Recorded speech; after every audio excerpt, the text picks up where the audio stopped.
So, have you been applying for jobs over and over and you're not getting responses, you're not getting any acknowledgement? Today, I'm going to cover the things that you need to do so you're a lot more focused on your job search strategies. So you're not wasting your time just sending job applications after job application to every job posting that you're seeing out there. I'm going to give you a few simple things that you need to do to help you navigate through this process with a lot more focus and with ease, so you don't get frustrated and you don't get put off. Okay, so I've already covered some of these things in my previous video on how to get ready for your CV or how to do your CV.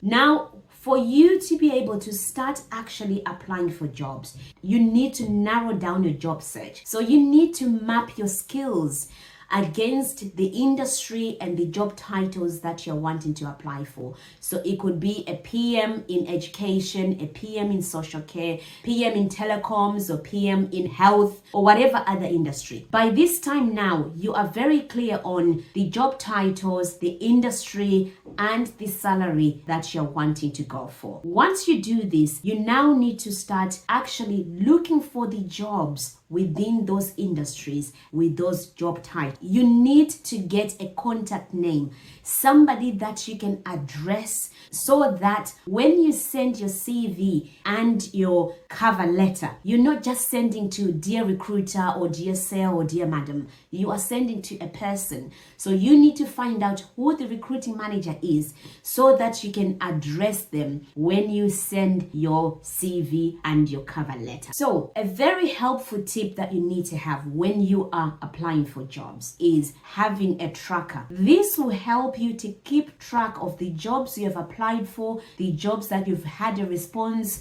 the jobs that maybe you have sent a message or you've sent a follow-up email and you've not had a response. So this will help you to become more focused in making sure that you are following up to the right people and you're doing the right follow-ups. No answer does not mean that the recruiting manager or the recruiter are not interested. So if you've got your tracker, you are then able to track and see which recruiting managers have you reached out to and how many times you've reached out to them to find out if they've received your CV or just find out if they need any further information. I would advise that give it 3 attempts to follow up with recruiting managers or recruiters so that you can find out if they're still recruiting or if they've filled it up or if the job opening is still open, because then that way you can cross it off your tracker and you're not wasting your time and efforts on the jobs that have already been recruited, or maybe they've closed off, or maybe the budget has been withdrawn. These are all the things that you need to do to help you become more focused.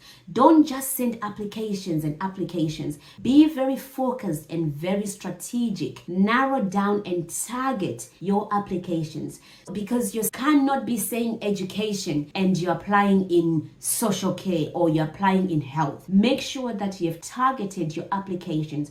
If there's a job in a different sector, maybe that is not in alignment with your CV, you can change it up a little bit so that it's more specific to the job and more specific to the industry or to the sector. If you practice this and if it's not helping, reach out to me and I'll give you more one-to-one support or more tailored support that you need to get you through the door so you can be selected for an interview. Hope that's helpful, and I'll see you again in the next session when I talk about the interview process. If you're new to my channel, please support by subscribing and liking. And if you're a returner, thank you for your continued support. Take care